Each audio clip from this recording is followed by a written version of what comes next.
Well, alam mo naman na dapat natin intindihin din si Yusek Claire Castro dahil siyempre kailangan niya depensahan din yung administrasyon. Pero gusto ko lang banggitin din sa kanya na alam mo, ang ebidensya naman nandyan na sa inyo eh. Ano? Nandyan din sa social media ang ebidensya. Unang-una, yung AKAP na lang. If you remember, nung last year, biglang nagkaroon ng AKAP na walang guidelines. Pero ito'y na-distribute. Ano?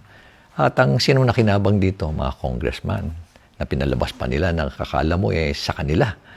At ang nakakalungkot nito, at nakapagtataka pa, ayaw pang i-share yung kanilang mga listahan. Ano ibig sabihin nun?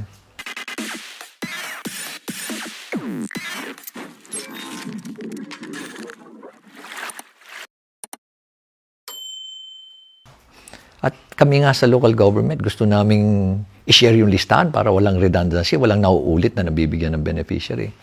Pero sila, ayaw nila. At talagang puspusan nun, lalo-lalo na nung December, grabe yun, ang bigayan nun, na pati yung ibang mga mayor sa ibang lugar talagang binabanggit sa akin na talagang bumabaha ng pera at ayuda. Ngayon naman, dahil doon sa controversy na yun, alam mo si Secretary Rex, napaka-decente niyan. At ang ginawa niya, ayaw na niya. Sabi niya, there will be no AKAP for 2025 budget for DSWD. But pati siya mismo, he was surprised na after the BICAM, nagkaroon ng AKAP. Hindi naman niya ni-request yan sa NEP. It's the President's budget. Kaya nagtataka lahat, biglang nagkaroon ng AKAP. Para kanino yung AKAP?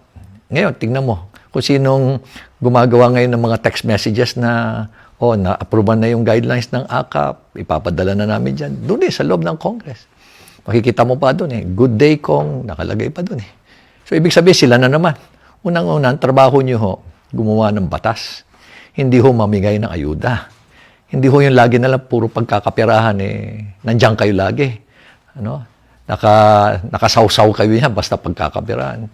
Okay, yung AKAP, nilagyan nila ng ilang 26 billion pesos. Hindi naman hinihingi.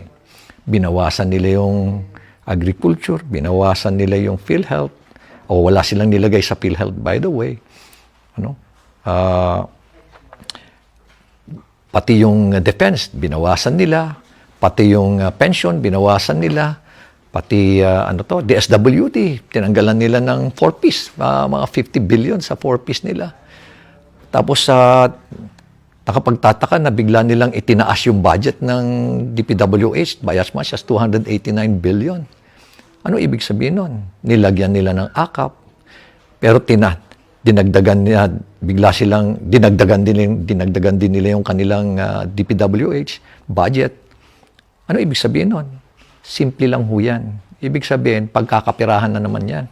Yung mga project na yan, alam niyo, yung mga project na yan, nakasawsaw na naman sila dyan. Basta DPWH, 25%, 35%, 40% ang kinukuha ho nila dyan.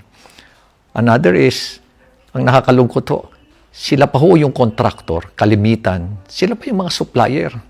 Kaya yung mga 40%, 35%, hindi pa ho yan. Meron pa hong dagdag yan kasi sa profit nila as contractor. Aabot pa huli yan na additional siguro 15 to 20%. As supplier, sabihin natin, another 15%. Kanila na lang ho lahat. Ganyan ho katakaw ang ating mga babatas ho ngayon. Unang-una, sino ho ba? Tanungin ko sa inyo.